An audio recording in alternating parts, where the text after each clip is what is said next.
বাহিনী আমার কাছে পাঠাইবা। আল্লাহ কয় 1000 মালাইকা পাঠাবো। নবী কয় না 1000 হবে না, 2000 পাঠাবো না, 2000 হবে না, 3000 পাঠাবো। নবী কয় না। আল্লাহ কয় নবী গো 5000 মালাইকা জমিনে পাঠাবো। জোরে কোন সুবহান। ইসলামের প্রথম যুদ্ধ শুরু হয় বদরের যুদ্ধ। বদরের যুদ্ধের মধ্যে 5000 মালাইকা ফেরেশতা পাঠাইলো আল্লাহ মুসলমানকে সাহায্য করার জন্য।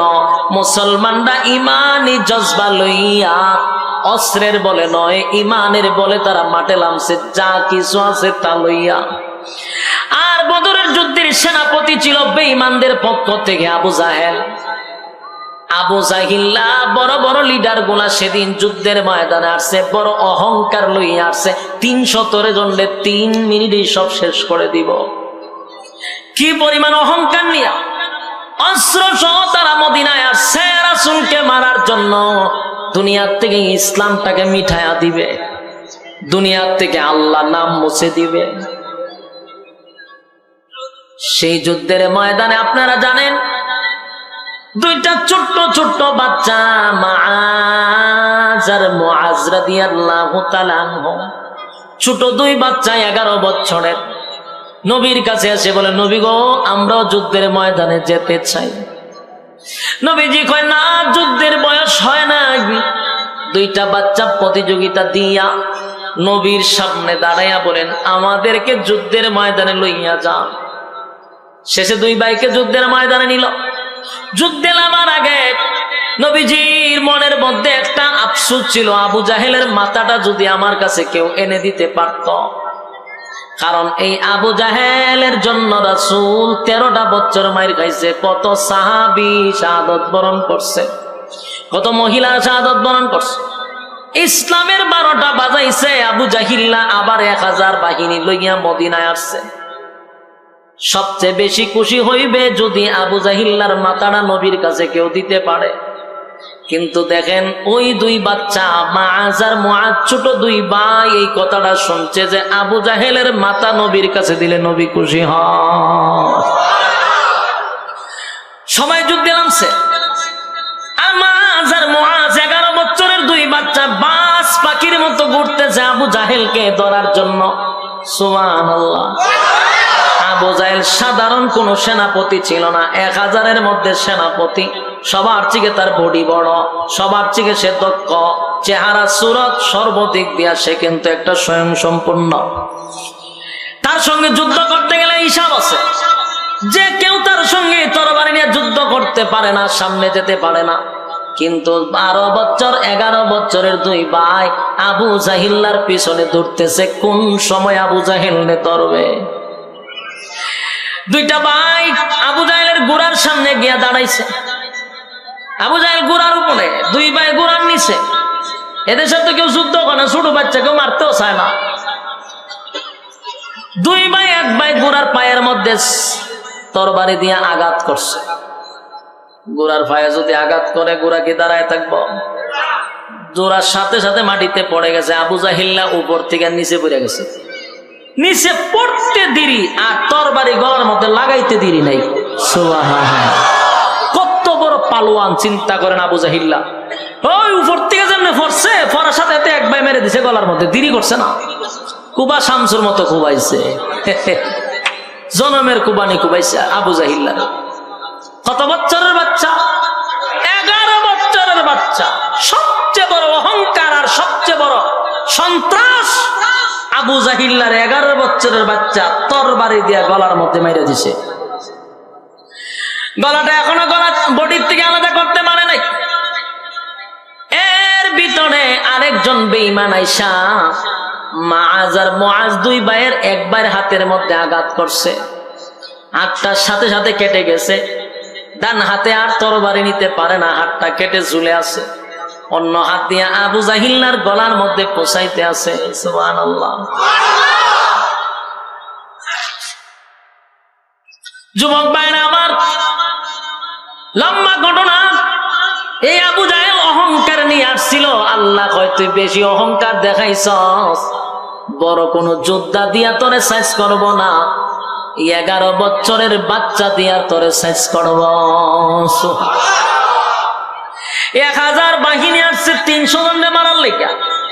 313 জন, 313টা তরবারি নাই, অনেকের হাতে খেজুরের ডাল, আর এরা 1000 সবগুলার অস্ত্র আছে। এই যে 313 জন গিয়া ঢুকছে, বেঈমানরা চিৎকার দেয় আর জাগাতি শেষ হয়ে যায়। যুদ্ধ করতে ঢুকার সাথে সাথে চিৎকার দেয় আর জাগাত শেষ। কিছু মানুষ দৌড় শুরু করছে যুদ্ধ ছাইরা, কিছু মানুষ পলাইতে আছে, কিছু মানুষ বন্দী হয়ে গেছে। একজন রে জিগায়, ভাই যুদ্ধের ভিতরে ঢুকে চিৎকার মানুষ কেড়ে, আমরা তো সংখ্যায় বেশি, কিন্তু আমরা এইভাবে দৌড়তেছি কেন, পলাইতেছি কেন, ঘটনা কি? বলে ঘটনা কি, যুদ্ধের ভিতরে ঢুকছি, যুদ্ধ করতাম, গিয়া দিয়ে মুসলমানরা তরবারি তুলে একটা নিচ থেকে উপর থেকে পরে 70টা তরবারি উঠে কয়টা, কিন্তু যখন দেয় তখন 70টা আসে। সুবহানাল্লাহ। এই দৃশ্য কাফেররা দেখিয়া জাগা তুই শেষ, আর দৌড় শুরু করছে। যুদ্ধ রাইকা এরা পলায়া মক্কা, মদিনার থেকে মক্কায় যাওয়া শুরু করছে। 1000 রে ধুলিস্যাৎ করছে। আল্লাহ এই 313 জন দিয়া বদরের যুদ্ধটাকে বিজয় দান করছে। সুবহানাল্লাহ। বলুন অস্ত্রের বলে না ইমানের বলে? ইমানের বলে। কতজন ছিল? 313 জন। ইসলামের প্রথম যুদ্ধেই তারা বিজয় আনছে, 313 জন, তাও অস্ত্র নাই, ইমানের বলে। আজকে গোটা পৃথিবীতে 250 কোটি মুসলমান বসবাস করে। কত কোটি? 250 কোটি মুসলমান বসবাস করে। আজকে মাত্র কয়েক লক্ষ ইহুদিরা 250 কোটি মুসলমানের কলিজায় আগুন ধরাচ্ছে, 250 কোটি মুসলমানের কলিজায় রক্তকরণ করছে এই কয়েক লাখ ইহুদির বাচ্চারা। মুসলমানের ক্ষমতা নাই ইহুদিদেরকে দমন করা। সংখ্যায় আমরা কম না বেশি? 250 কোটি মুসলমান, 1 কোটি ইহুদিও না। 80 লক্ষ ইহুদি না 70 লক্ষ ইহুদি আছে? 82 লক্ষ। চিন্তা করেন, মাত্র 82 লক্ষ ইহুদি আর 250 কোটি মুসলমান। আফসোস আর আফসোস। আর আমরা দোয়া করি, আল্লাহ তুমি গাইবি ভাবে ফিলিস্তিনকে সাহায্য করো। আল্লাহ জুতাদা দিব, আমরা কি দাদা দিব? জুতাদা দিব। অপেক্ষা করে এই দোয়া করেন না, আল্লাহ গাইবি ভাবে, কেন গাইবি ভাবে সাহায্য করতে গেলে 250 কোটি মুসলমান থাকতে আল্লাহ গাইবি সাহায্য আনতো কেন? আমরা কি সব হিজরানি? আল্লাহ কেন গাইবি সাহায্য করত? ওই আবাবিল পাঠাইছিল মক্কা হেফাজত করার লেগে। এই সময় কি মুসলমান আছি? কথা কই না দি। এই সময় মুসলমানের সংখ্যা ছিল না, তাই আল্লাহ আসমানি ভাবে সাহায্য করছে। এখন 250 কোটি মুসলমান আছে, এখন কেন গাইবি ভাবে সাহায্য করত? এগুলো ভুল ধারণা। আবাবিল আসবে না, এটা সম্পূর্ণ ভুল। আমরা যদি পারি তাহলে আল্লাহ আবার আমাদের হাতে মসজিদ ফিরাইয়া দিবে। যদি পৃথিবীর সব মুসলমান এক হইতে পারে, পারবো না তো। আমরা ফাঁসাইটা কি তারে ভাই, এক এক সময় এক এক আওয়াজ, একবার কমাও একবার বাড়াও, লীলা জোরাইছে, ওই আবার কমে আবার বাড়ে। বলুন গোটা পৃথিবীতে 250 কোটি মুসলমান, আমরা যদি এক হয়ে যাই, আল্লাহর কসম 82 লক্ষ ইহুদি পালাইবার জায়গা পাবে না। পালাইবার জায়গা পাইব? আমরা এক হইতে পারি না। তো আমাদের দোয়া হইল কি তা আবাবিল আসতো না, আবাবিল আসবে না। আমরা মুসলমান এক হইতে। আমেরিকার তেল দেয় আমাদের আরব দেশ, পৃথিবীর সবচেয়ে দামি দামি সম্পদ গুলো আল্লাহ মুসলমানদের দিছে। তেল কিন্তু কোন ইহুদিরে দিছে? কথা হয় না। বদরের যুদ্ধ ইমানের জোরে তারা কিন্তু বিজয় পাইছে। কিসের জোরে? অস্ত্রের জোরে নয়, ইমানের জোরে পাইছে। ইমানের জোরে পাইছে, অস্ত্রের জোরে নয়, ইমানের জোরে। এখনো যদি আমাদের ইমান সাহাবীদের মতো হয়, আল্লাহ আবার আমাদের কাছে আসবে, এর মধ্যে কোনো সন্দেহ নাই। যুবক ভাইরা আমার, রব্বি কারীম বলেন, একটা নয়, মদিনার মধ্যে অসংখ্য যুদ্ধ হয়েছে। সাহাবায়ে কেরাম সিদ্ধান্ত নিল, নবী গো চলুন আমরা মক্কায় যাব। ওই হিজরতের পরে আর কিন্তু মক্কায় যায় নাই। তাই রাসূল ঘোষণা দিল মক্কায় যাবে হজ করার জন্য। মদিনা থেকে একজন দুইজন নয়, 1500 সাহাবায়ে কেরাম লইয়া, 1400 সাহাবায়ে কেরাম লইয়া, বড়ি বেকা গুরু, তারপর হইল ছাগল, বেড়া, বকরি সব লইয়া গেছে মক্কায় জবাই করব, কুরবানি দিব। হজ করার জন্য ইহরামের কাপড় পরিধান করছে। 1400 সাহাবী লইয়া মক্কায় গেছে। প্রায় 500 কিলোমিটার দূর মদিনা থেকে মক্কা। সেখানে মক্কা থেকে 19 কিলোমিটার দূরত্ব একটা জায়গার নাম হলো হুদাইবিয়া। মক্কা থেকে কত দূর? 19 কিলোমিটার দূরে হুদাইবিয়া নামক জায়গার মধ্যে রাসূল যখন আসলো, এখানে রাসূল তাবু ঠাঙাইছে, সাহাবীদেরকে লইয়া এখানে রেস্ট নিবে। এর মধ্যে খবর হয়ে গেছে মক্কার মধ্যে আব্দুল্লাহর পুত্র মুহাম্মদ মক্কায় আসতেছে মক্কা দখল করার জন্য। নাউজুবিল্লাহ, মক্কায় আসতেছে মক্কা দখল করার জন্য। আব্দুল্লাহর পুত্র মুহাম্মদ আসতেছে, অথচ নবী আসছে কিসের জন্য? হজ করার জন্য নবী আসছে রে। মক্কায় খবর হয়ে গেল আল্লাহ নবী নাকি মক্কা দখল করার জন্য আসছে। মক্কার তখন যারা পরিচালনা করত আবু সুফিয়ানের নেতৃত্বে কিছু লোক আইসা নবীরে ব্যারিকেড দিছে। আব্দুল্লাহর পুত্র মুহাম্মদ, তোমারে আমরা মক্কায় ঢুকতে দিব না। তুমি আসছো মদিনার থেকে মক্কায়, আমরা তোমারে মক্কায় ঢুকতে দিব না। রাসূল 3 দিন পর্যন্ত হুদাইবিয়া নামক জায়গার মধ্যে বসা, নবীরে মক্কায় ঢুকতে দেয় না। নবীর পক্ষ থেকে হযরত উসমানকে পাঠাইল দূত হিসাবে, তুমি গিয়া তাদেরকে বিষয়টা বুঝায় কো, আমরা যুদ্ধ করার লেগে আসি নাই, আমরা আসছি হজ করার লেগে, মারামারি করতেছি না। এরা উসমান রাদিয়াল্লাহু তাআলা আনহুর কথা শুনবে তো দূরের কথা, ওনারে বন্দী করে রেখে দিছে। চিন্তা করছেন কত বড় খারাপ, বন্দী করে রেখে দিছে। এই খবর রাসূলের কাছে আসছে যে আপনার উসমানকে তারা হত্যা করছে। বলুন, হত্যা করছে না বন্দী করছে? রাসূলের কাছে খবর আসছে কি হত্যা করছে। যেই রাসূলের কাছে বলছে যে আপনার উসমানকে হত্যা করছে, রাসূলের চোখের রং পরিবর্তন হয়েছে, রাসূলের শরীরের চেহারার রং পরিবর্তন হয়ে গেছে। বসার থেকে লাফ দিয়ে দাঁড়ায় গেছে।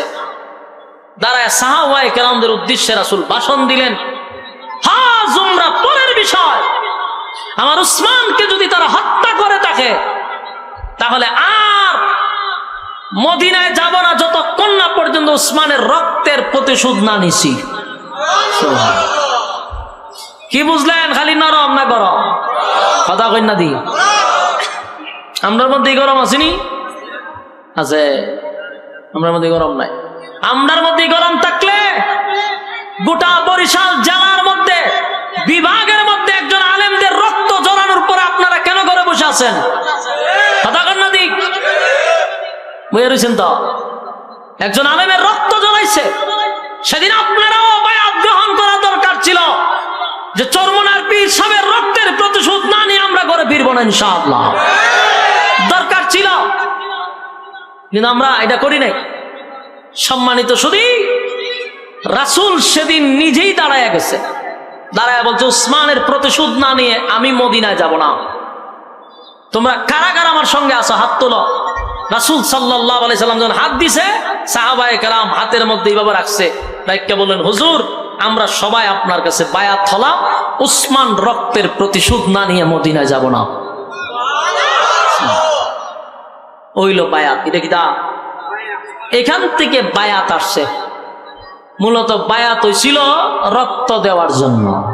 কি দেওয়ার জন্য? আর আমরা তো সব বায়াত গ্রহণ হয় সাইলে ডাইলে খিচুড়ি খাওয়ার জন্য। আফসোসের বিষয়, বায়াত হয়েছিল রক্ত দেওয়ার জন্য, আর এখনের বায়াত চালু হয়েছে সাইলে ডাইলে খিচুড়ি বানায় একসাথে খাওয়ার, এলে বায়াত হয়। সম্মানিত শুধু রাসূল সেদিন সিদ্ধান্ত নিছে মক্কায় গিয়ে যুদ্ধ করবে।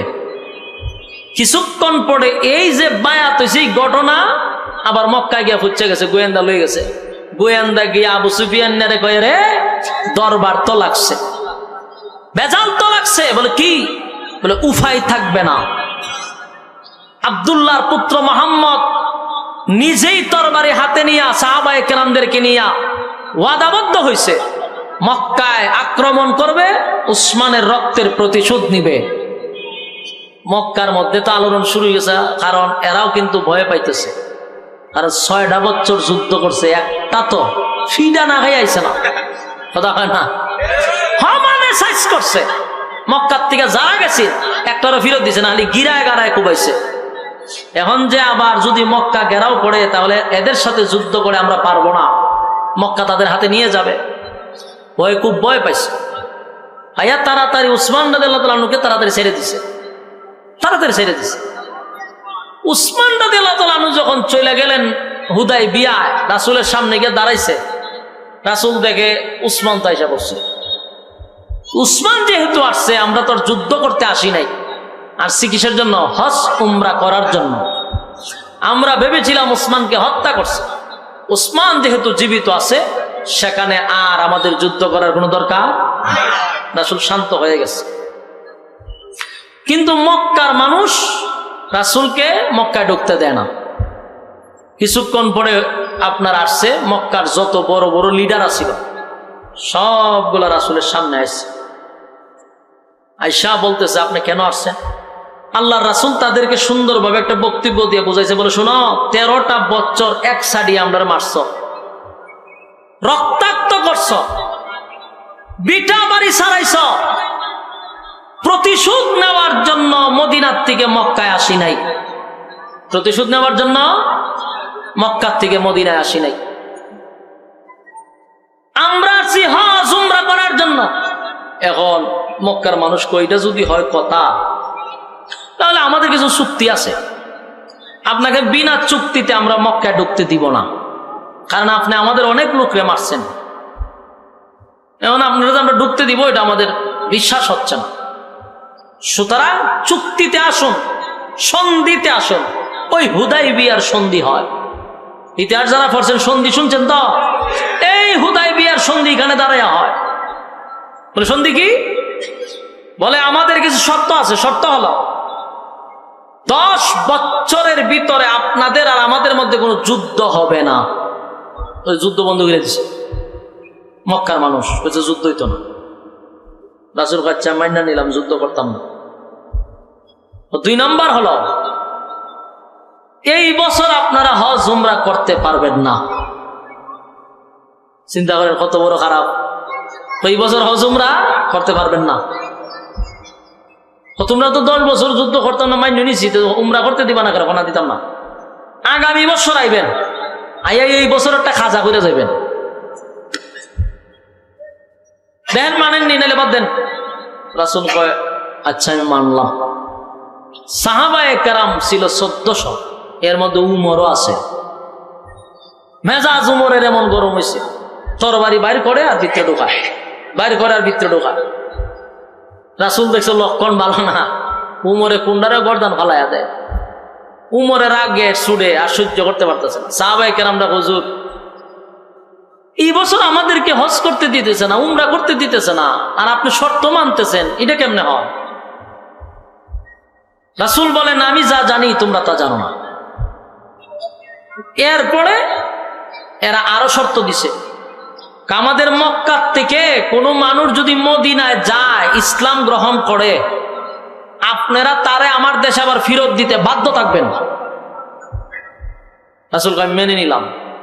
হয় আমার আপনারা মদিনার থেকে যদি আমরা মক্কার ভিতরে কেউ ঢুকে, আমরা ফিরত দিতাম না। বলুন তো দেখি, শর্তটা উভয় পক্ষে রয়েছে না একতরফা হয়ে গেছে? এক ছাটিয়া হয়ে গেছে। ওই সর্বনাশ। হেরা ভাই আমরা লোক গেলে ফিরত দিবে না, আপনারা লোক গেলে ফিরত দিতাম না। তার মানে প্রতিটা চুক্তি, প্রতিটা শর্ত অপমানজনক। কথা কয়?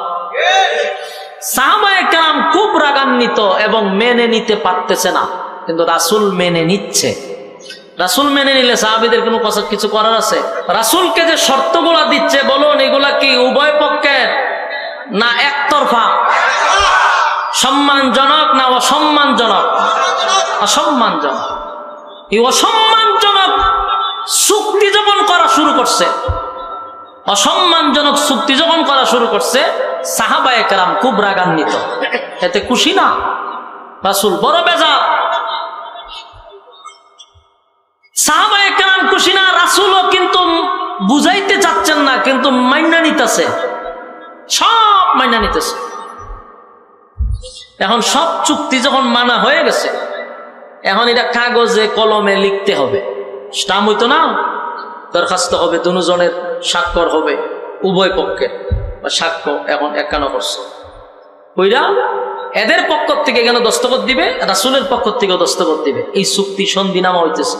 এখন রাসূল সাল্লাল্লাহু আলাইহি সাল্লামকে তারা অপমানজনক শর্তগুলি দিচ্ছে এবং সব অপমানজনক শর্তগুলি একচাটিয়া মেনে নিচ্ছে।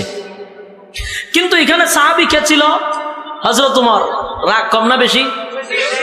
মারাত্মক রাগ। হযরত ওমর রাসূলকে বলতেছেন, হুজুর কি দরকার আছে তাদের সঙ্গে আমাদের চুক্তির? রাসূল খালি হাত দিয়ে থামো, ধৈর্য ধরো। এখন এই চুক্তি লেখার জন্য হযরত আলীরে দিছে দায়িত্ব। আলী রাদিয়াল্লাহু তাআলা আনহু এই কলম লইয়া গেছে, চুক্তি লিখতো, স্বাক্ষর কার কার পক্ষ থেকে নেতাগুলির নাম লেখছে, লিখা আমাদের পক্ষ থেকে একজনের স্বাক্ষর আর হেদের পক্ষ থেকে স্বাক্ষর।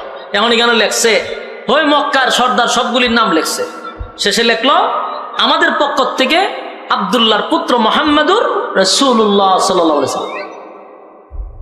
মক্কার লিডাররা কয়, দাঁড়াও, এই কাগজ আমরা মানি না। বলুন, শর্ত রাসূল দিছে না হেরাই দিছে? হেরাই দিছে, হেরার কথাই সবকিছু ওকে। এখন কই এই কাগজ আমরা মানি না। কেন মানেন না? যেই কাগজে রাসূল থাকবে এই কাগজ মানি না। আপনারা কিতাব বুঝুন, আমার কথা শুনুননি আপনারা? যেই কাগজে রাসূল থাকবে এই কাগজ সম্মান না অসম্মান? চরম পর্যায়ের অসম্মান, চরম পর্যায়ের বেজ্জতি। রাসূলকে বসাইয়া 1400 সাহাবায়ে কেরামকে এখানে দাঁড় করাইয়া বলতেছে রাসূল লেখা থাকলে কাগজ মানি না। অহংস সব সাহাবীদের চোখের রং পরিবর্তন হয়েছে, লাল হয়ে গেছে। আর তরবারে আড্ডা ধরে চাইলে অনুমতি দিত আর গর্দান ফেলাই দিত, কিন্তু রাসূল তো অনুমতি দেয় না। হেরার যুক্তি হলো 13 বছর তোমরা মারছি, বিঠা বাড়ি ছাড়াইছি এই রাসূলুল্লাহর কারণে। আমরা তো তার আব্দুল্লাহর পুত্র মুহাম্মদ মানি, রাসূল মানি না। রাসূল যদি মানতাম তো তোমরা আর আমরা একই থাকতাম। মানি না বিদায় মক্কা থেকে মদিনায় গেছ, মানি না বিদায় মক্কায় ঢুকতে দিচ্ছি না। তাহলে এখানে যদি রাসূলই থাকলো, মুখে না মানলো, কাগজে মাইনা নিতাজি। কথা কই না দি? কাগজ যদি রাসূল থাকে তাহলে কাগজে কলমে তো মাইনে নেওয়া লাগতেছে। সুতরাং রাসূল থাকলে আমরা এই চুক্তিতে যাব না। আল্লাহর রাসূল তখন বলতেছে, আলী, কাগজটা হইল 10 বছরের চুক্তি। 10 বছরের জন্য কি আল্লাহ আমার রাসূল বানাইছে? কথা কয় না? তাহলে কাগজে আমার নাম থাকলে কি আর না থাকলে কি? রাসূলুল্লাহরা কাটটা দাও, চুক্তিটা মাইনা নাও। কিন্তু সব সাহাবী দাঁড়ায় গেছে। দাঁড়ায় উমর কয়, হুজুর আর বরদাস্ত করতে পারতেছি না, তাদের সাথে আমাদের কিসের শর্ত? উমর দাঁড়ে খাড়িয়ে, হুজুর আমার প্রশ্নের জবাব দেন, আপনি কি সত্যি আল্লাহর রাসূল? এটা উমরের কথার সিস্টেম দেয়। রাসূল, আপনি কি সত্যি আল্লাহর রাসূল? রাসূল কয়, হ্যাঁ। আমরা কি সত্যের পক্ষে আছি? কয়, হ্যাঁ। এরা কি বাতিল পক্ষে আছে না? এরা কি সত্যের পক্ষে আছে না বাতিল? বাতিল। এরা যদি বাতিল হয়, আমরা যদি সত্য হই, আপনার যদি সত্য নবী হন, মাঝখানে আবার কিসের সন্ধি? অনুমতি দেন, একটারও বডির থেকে গর্দান রাখবো না, আমি উমরই একা যথেষ্ট। এদের সাথে কিসের সন্ধি? আল্লাহ রাসূল কয়, থামো থামো। উমর আবার থামছে। এখন হযরত আলী রে কইছে, লেখো। আলী কয়, কলমটা রাসূলের সামনে রেখে দিছে। হযরত আলী বলেন, ছোটবেলার থেকে আমি আপনার সঙ্গে থাকি, আপনি আমার চাচাতো ভাই এবং আপনি আমার শ্বশুর। নবীজি আপনার অবাধ্য আমি কোনোদিন হই নাই, আপনার বিরুদ্ধে আপনার অবাধ্য আমি কোনোদিন হই নাই, হব না। কিন্তু আজকে আমি অবাধ্য হলাম, আমি আলীর দ্বারা সম্ভব না মুহাম্মাদুর রাসূলুল্লাহ শব্দটা কেটে দেওয়া, আল্লাহ নবীর শেষের নামটা রাসূলুল্লাহটা কেটে দেওয়া আমি আলীর দ্বারা সম্ভব না, আমি চাইলেও পারবো না গো নবী, আল্লাহর হস্তে মাপ চাই। নবীজি বুঝতে পারলেন কোন সাহাবী রাসূল কাটতে পারবে না, তাই নবী নিজেই কলমটা লইয়া রাসূলুল্লাহটা কেটে দিল। সব সাহাবীদের কলিজাটা যেন ফেটে ভেঙ্গে টুকরা টুকরা হয়ে গেছে। সাহাবীরা কান্দে আর বলে 1500 সাহাবী, নবীর জন্য জীবন দিতে আমরা প্রস্তুত। যেই নবীর জন্য বিটা বাড়ি ছাড়লাম, যেই নবীর জন্য আত্মীয় স্বজন চাললাম, মা বাবা ছাড়লাম, আজকে আমাদের সেই নবীরা আমাদের সামনে দাঁড় করাইয়া রাসূলুল্লাহটা কেটে দিল। এর থেকে চরম পর্যায়ের অপমান আর কি হতে পারে? নবীজির সামনে সাহাবায়ে কেরামরা বরদাস্ত করতে পারে না, কান্না শুরু করছে, চোখের পানি ছেড়ে দেওয়া শুরু করছে। কেউ মাইনা নিতে রাজি না।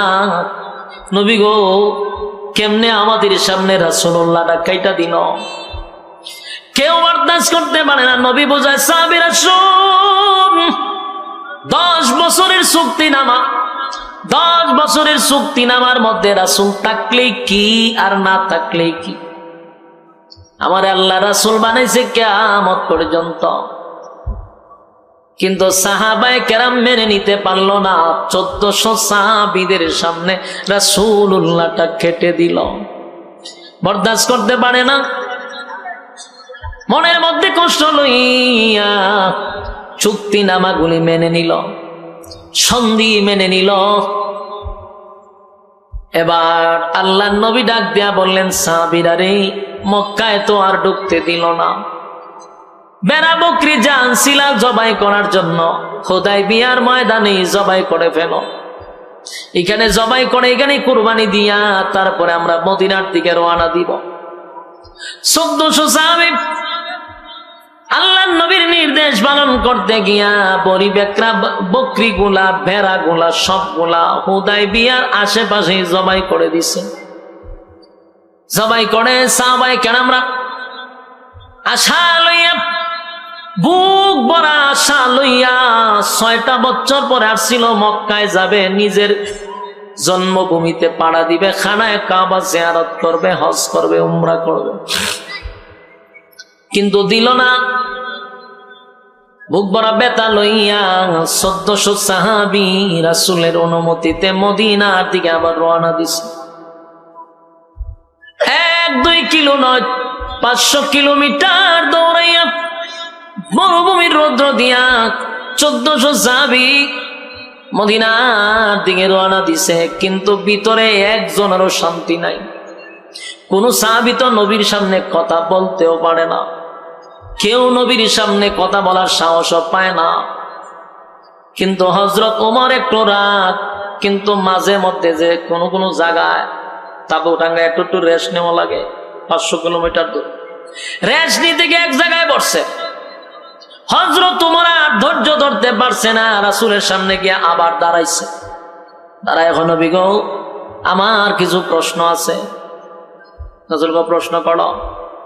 1 নাম্বার প্রশ্ন হলো, আপনি আমাদেরকে বলছেন আপনি স্বপ্ন দেখছেন, মক্কা থেকে মদিনায় আইসা, মদিনার থেকে মক্কায় আইসা ওয়াজ করছেন, উমরা করছেন নিরাপদে, আবার আপনি মদিনায় গেছেন, এই তো আপনি স্বপ্ন দেখছিলেন? বলো হ। হযরত ওমর কয়, আপনি স্বপ্নটা কি সত্যি দেখছেন না ভুল দেখছেন? চিন্তা করেন, এখন যে প্রশ্ন করছে স্বাভাবিক না অস্বাভাবিক? এমন ভাবে প্রশ্ন করছে সাহাবায়ে কেরাম আটকে গেছে যে কি কয় ওমরে। 2 নাম্বার কথা হলো, নবী গো, আপনি যদি সত্যই স্বপ্ন দেখে থাকেন, আপনার স্বপ্ন তো ওহী বাস্তব, তাহলে বাস্তব হইলে আমরা মক্কায় গিয়ে হজ করতাম, নিরাপদে মদিনায় যাইতাম।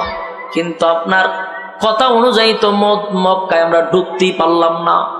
হজ করব দূরের কথা, অপমানজনক কিছু শর্ত লইয়া নিরাপদ ছাড়া আমরা এখন মদিনার দিকে যাইতেছি। আপনি কি স্বপ্ন দেখলেন, আমাদেরকে কি বললেন? আল্লাহর নবী তখন রাগ হয়ে গেছে।